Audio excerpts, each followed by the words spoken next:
I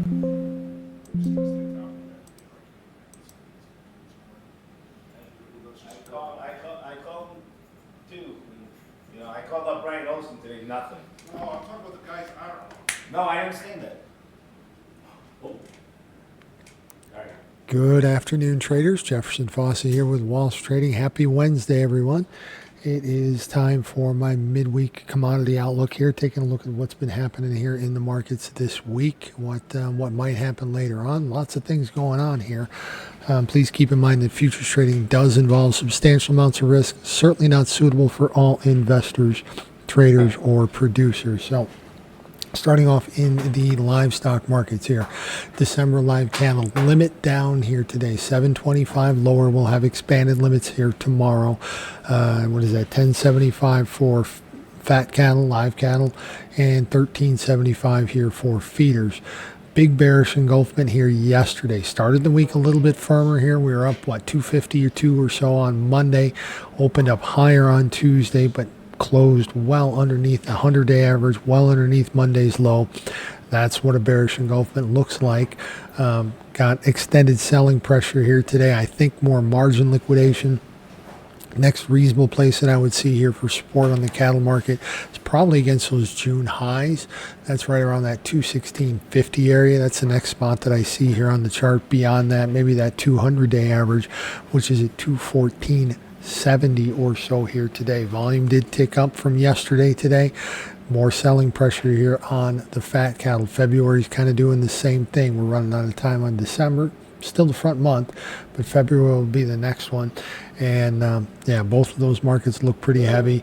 And we finished limit down pretty much across the board here. Feeder cattle. This is November feeders here, or excuse me, January feeders. 319.97 today, down the limit 925.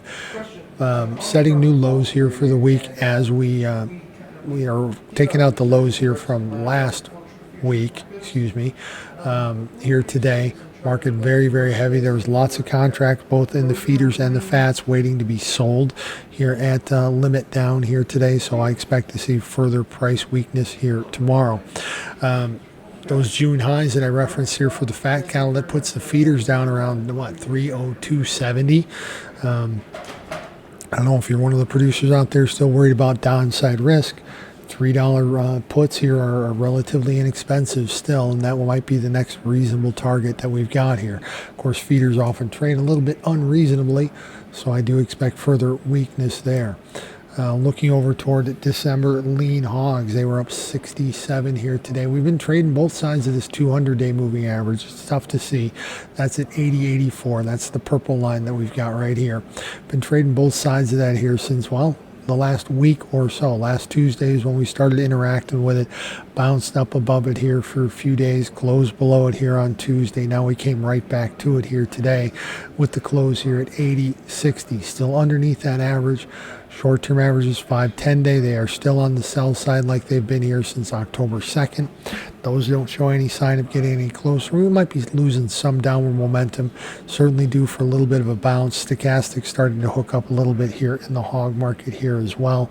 Not getting ragingly bullish on these, but I do think if they don't keep going lower, they're about ready to bounce back higher here just a little bit. Maybe even get up and fill this gap here that they left in the middle of October. That's right up to that 84.45 mark. I don't think they're going to do that, but they might bounce. If they do bounce, they might bounce that far. Switching over to the grain markets here, December corn up 3 3/4 today, 435 1/4. This is the best close we've had in the corn market going all the way back to July 3rd. Still have to the end of the month before first notice day in December, but March is starting to see a little bit of rollover that direction as well. Same thing there. Best close we've had here since July 3rd, finishing up toward the highs of the day here. I think that's pretty strong and would expect to see the corn market go higher. Going to have a little bit of resistance here in March right around 450, which is where we've got that 200-day moving average. But I think once we get through there, we could pop up to that 460, maybe even check the highs that we had here in May. up around that 471 area. Yeah, grain markets are all been trending higher. Corn's been working its way up since we set a low here early in August. It's been moving slowly, but it is definitely moving higher here. 5-10-day moving averages have been on the bullish side here since October 20th. Stochastics hooking back up here a little bit today, getting into that overbought kind of territory here, but that's not necessarily a concern of mine just yet. MACD down here at the bottom still pointing towards some higher prices in corn, so I do like corn from the long side here at the moment. Same thing with soybeans, 12 3/4 higher here today, 11.34 for the January contract. That well, the high close that we had here on Monday was 11.34 1/4, so we matched that here today. Both of those numbers, that's the highest we've been here. Got to go all the way back to July of last year. Now, I think this is instructive here, but the market has kind of been in a bit of a range here. Just to kind of illustrate that, we'll put a little trend line here and a trend line there. You know, that's kind of been the upper end of the range. Once we broke out of that 1080 mark, you know, pushing the market higher. We still have a big gap down here that they left here from Thursday, or excuse me, from Friday the 24th of October to Monday, October 27th. That Sunday night open, we never really went back down there. Market's got some momentum to it. Still fully expect this to continue to work its way up. Yeah, I do like January beans here from the long side as well. Where can they go from here? Well, you know, when we scroll on and look at the chart, the next reasonable target that I would have would be up around that $12 mark. That might seem a little bit aggressive to some folks, but I don't really see any other chart points here reference the January contract to kind of hold resistance against up until we get up real close to that $12 mark. So that's kind of where I expect the bean market to head to. December soy meal's up 740 here today. Another strong close here. We had 2 down days. We had 14 days up in a row here for the soy meal. We were down just a touch on Monday, a little bit lower on Tuesday, but today the buyers came back very, very strong.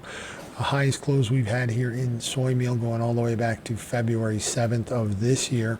Pretty strong move. It's very, very overbought here at the moment. Stochastics are what, 99, 91? Very overbought. It will want to correct that, but it might stay that way for a while. You see, it stayed that way, you know, for most of those 14 days that it ran straight up. We didn't even get much of a retracement in that. MACD is pointing toward higher prices as well, and the short-term averages have been on the buy side here since October 20th. Look for 5-day moving average support today. That was at 320. It'll move up a little bit tomorrow, but I expect that 5-day moving average support to hold. Seems like a good spot to try to get in from the long side if you're so inclined. December soybean oil has certainly been lagging both the beans and the soy meal recently. It was up 16 here today, still holding right along this 200-day moving average. Broke through it here last Friday. Had a nice bullish recovery and a key reversal here on with Monday's trade. Got no follow through here on turnaround Tuesday. Today they didn't get any follow through either. Tentatively, this market looks like it wants to go higher, but soy meal and soybeans are usually stronger this time of year. Short-term averages are on the sell side, and they've been that way here since, well, October 17th. And the market's not made any significant moves here in the meantime, but it's certainly not following along with what beans and meal are doing. Chicago wheat was up 4.5 cents here today, 5.54 3/4. Been working its way higher all week, and actually ever since we put that low here in October 14th, the market's been working up. Short-term averages turned to the buy side here on the 21st. This was the best close that we've had here in this market since July 29th. It's going to take a little while. We're up above that 100-day moving average. I think that's a pretty good sign.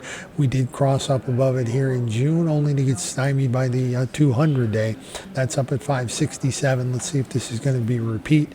But we've had rumors of export interest here to China. Apparently they've been looking for some wheat purchases out of the Pacific Northwest. No confirmation on that yet, but that is what everybody's been talking about here the last few days, and that should push the market higher from here. KC's doing the same thing, not nearly as aggressively as Chicago has been, but KC posted its best close, got to go all the way back to August 7th, also up above that 100-day moving average. 5-10 days been on the bullish side here since October 20th. Market is relatively overbought here at the moment. Stochastic there at 100 because we finished right on the high of the day here at 540. But I also like corn, soybeans, wheat, soy meal. They all look like they want to keep going higher here. I like all those markets from the long side right now. Switching over to the softs, December cotton, a little bit lower here today, down 13. It's not seeing the big strength that we've seen in the other U.S. ag commodities that might be coming along here soon. But cotton has been in a big downtrend here for, well, I mean, let's scroll in here and look back over the whole life of this contract. It's basically been going down ever since, you know, we had highs here in January or February of 2 years ago in 2023. This cotton market's been just in the doldrums ever since, just a slow, steady grind lower.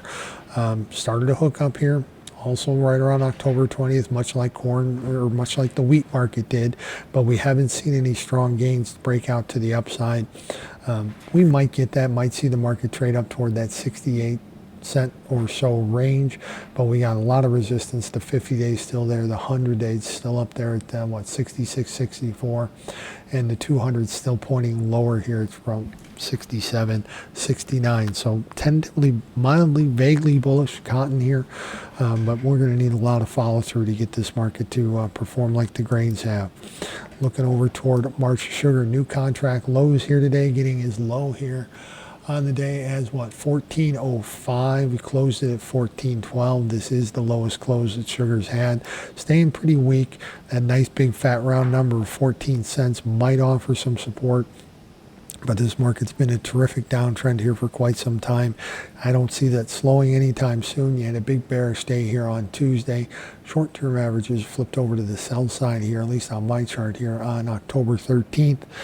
And they don't show any signs of really slowing down. Stochastics show they're relatively oversold here in the sugar market, but this market looks to continue to get weak here to my eye.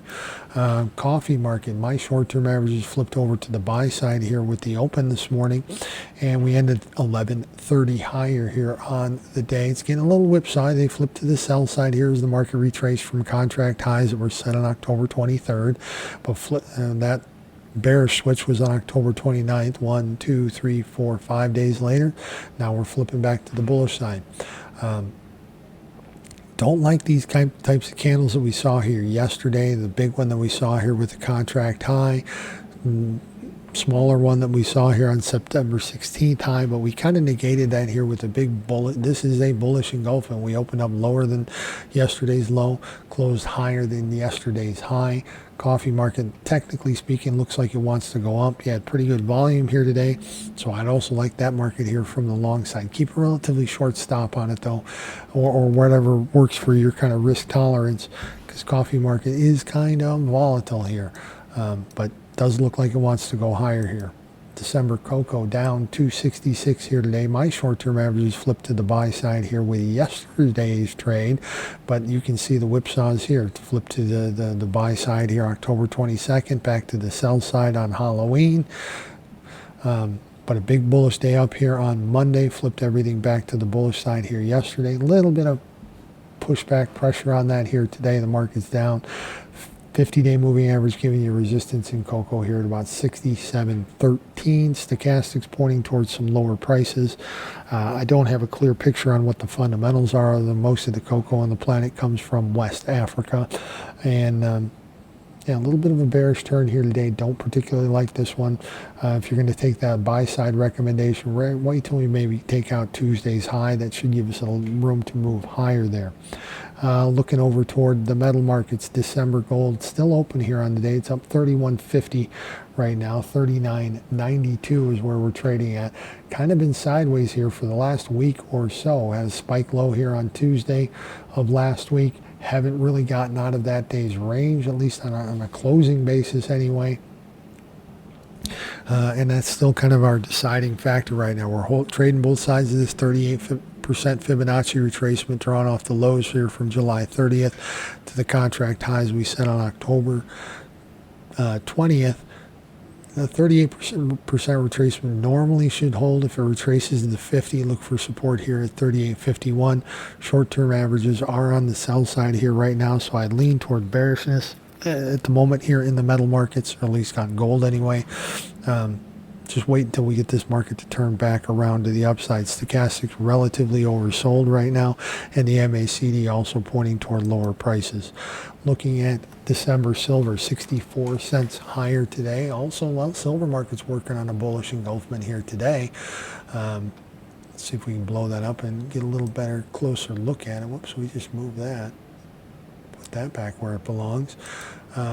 Move that down here just a little bit. Yeah, we opened up lower than yesterday's close, and we are currently higher than yesterday's, or we opened up lower than yesterday's open. We are currently higher than yesterday's close. That is a mild little bullish engulfment there. Silver's also trying to find support right around this 38% retracement level. It's been quite a bit more volatile than the gold market has been as of lately, which had a big spike low last Tuesday, a week ago. Bounced up a little bit, got into some selling pressure there the last 3 sessions. Today the bulls came right back out. Stochastics on the lower end of the trading range. They're not overbought, not oversold. They're awful close to being oversold. But today's trade activity giving the market some support and maybe a little bit of hope, if you will, for the silver bulls out there. I like the fact that the 38% retracement has held. Looking over toward copper. Now my charts flipped to the sell side here yesterday. 5 and 10 day move made a bearish crossover. We closed below that 100-day moving average here. We did set new highs for the move here on the 29th. Got no follow through from it, and the market's been working its way back. Still have these 2 really big tariff removal days where the market's just absolutely cratered here at the end of July. Still fighting our way to get through that. Tentatively, I still kind of like this market from the bullish side here, but the short-term averages did flip over to the sell side. Manufacturing activity ticks up around the world. Copper goes into just about everything. Over on the currency side, the U.S. dollar index poked up, got up as high as it's been here since May of this year, but kind of finished the day a little bit of an equilibrium point. We opened the day here at what, 10 or 100.02. Right now we're at 100.01, down about 4.5 here on the day. The market's been working its way up, kind of breaking out of its trading range. Needs a little bit more momentum, although behind it to get, I think, the dollar bulls out there in force. We've been working our way up in the dollar here since the middle of September, and this is relatively supportive here for the market. Don't like that equilibrium day that we got going on here today. If we get a directional close outside of today's range, in other words, we get a high close up above 100.215 or a close below 99.91, that should be the next direction of the market here in the dollar. Bond market spiked up a little bit today, but finished the day still open for a little while here, about a half an hour, 28 minutes or so. But we're down a little over a handle right now, 1 1/32 lower. Fed lowered rates here as expected last week. Market had kind of a buy the rumor, sell the fact kind of a trade. We're still on the sell side. Short-term averages turned bearish last Wednesday when they did lower rates here by a 1/4 point. Not sure that they're going to do it again here in December. Powell's comments following that interest rate cut kind of gave a little bit of a bearish twinge to the market, and maybe not see that interest rate cut here in December, but a lot can happen between now and then. 10-year notes, they're 14 lower here today, big bearish engulfment there, and the 10 years as well. They flipped over to the sell side just before the Fed announcement here last Tuesday. They're broken down here. If we close here, this is the lowest close we've had here since what, September 26th. Not a particularly strong sign, but we're getting awfully close to that 100-day moving average. Should give us a little bit of support here in the 10-year. Today that number is at 112.06. Flipping over to the stock markets. Now, made new highs here last week. Last Tuesday, Wednesday, we were making new contract highs. The market's been easing back a little bit ever since. This is the S&P 500. It's up 26 on the day, but the short-term averages are flipping over to the sell side. A little bit of a bullish day to it here, but market's been up at these highs for a while. Hasn't really been able to push consistently to new highs. In other words, the bull market's not really ripping and roaring. We might get a little bit of a pullback here And like I said, my short-term averages have flipped to the sell side of the S&P here today. Same thing in the NASDAQ, although the trade here, they started out that way here today, but so far here with trade on the day, we are a little bit higher, up 156 on the day, well off the lows here in the NAS. It is losing momentum. Stochastic starting to push down here a little bit. MACD is hooking over a little bit. It hasn't turned red yet, but it's about ready to. Just need a few decimals lower before it starts to do that. Stocks might be getting a little bit tired here. Perhaps. Dow futures also short-term averages 5-10-day close flipping over to the bearish side here today. May not last long. You got a pretty good day here in the Dow. You got higher highs, higher lows relative to yesterday's trade. Still coming off those contract highs we set last Wednesday. Bull market might be slowing just a little bit here in the stock indexes. We'll need a little bit more time to figure that one out. Russell index flipped to the sell side here with Monday's trade. Had a big bearish day yesterday, closing under 50-day moving average support, which has held really well just over the last little life of this chart. And now we're pushing right back higher here again off of that 50-day. I'm not sure if I'd take the sell signal here or if I'd take a buy on the 50-day. Stocks are real close to a support level. And finally, finishing up with the energy markets here today. Crude. Short-term averages flipping to the sell side there. 5-10-day turn bearish, making a bearish crossover there. Crude's down about 94 here on the day. To my eye, I think it pushes us right down to that 56 level or lower. That 50-day moving average offering strong resistance here over the last 2 weeks. Couldn't break through it. We were into it 1, 2, 3. And got close the fourth time, got close the fifth time. We did touch that 100-day, got on Friday, October 24th. We've been lower ever since. This is the lowest close in crude that we've seen here since October 22nd when my charts turned bullish. I think they're going to head back down here. Unleaded gas, RBOB, higher highs, higher lows than the last one, today included, even though we're down a little over a penny here today. But we've had higher highs, higher lows here, Friday, Monday, Tuesday of this week. A little bit easier here today. I think gasoline's getting up toward the top of its range. It's really overbought here at the moment. Stochastics at 92 and 88 respectively. But the MACD is still in the green, still pointing towards some higher prices. 5-day moving average support has held here for the last 1, 2, 3, 4, 5, 6, 7 trading days so far, including today. See if that holds. You've got 10-day support here just below the market at 189.05 or so. Diesel prices saw a nice little spike higher today, but this looks like a reversal candle to me. Today's trade activity, we're down just a penny and a half here, but we're well off the highs. Got up to 248.48 and change, 248 and change. Right now we're trading at 242 and change, so we're well off the highs of the day. Normally when I see a candle like this, looks like a little bit of a bearish reversal to my eye. Based on that, based on the fact that we're overbought, had high volume here today, and we might see some lower prices here in the diesel market. Nat gas seems to still retaining its volatility king, man. It's been running up. Had a big day up here last Thursday, gained a little over 14 cents, then almost 17 cents here on Friday, up 14 here on Monday, another 7, a little bit less gain. Almost 8 cents here yesterday. Today they're down about 11, a little more over 11 cents. Very much an inside day relative to yesterday's trade. Doesn't do much to the chart. Short-term averages did flip back to the bullish side here with yesterday's trade activity. Still technically got to respect this market from the long side here right now, just because that's where the charts are saying. We're up above that 100-day moving average. Winter is coming. And I'm probably going to see some higher nat gas prices along the way. Do appreciate you listening, folks. If you have any questions, comments, want me to go into something a little bit more in depth, or want me to cover a market in particular, please reach out and let me know. I'll go through this longer form here next Wednesday with you at the same time, same channel. Talk to you then.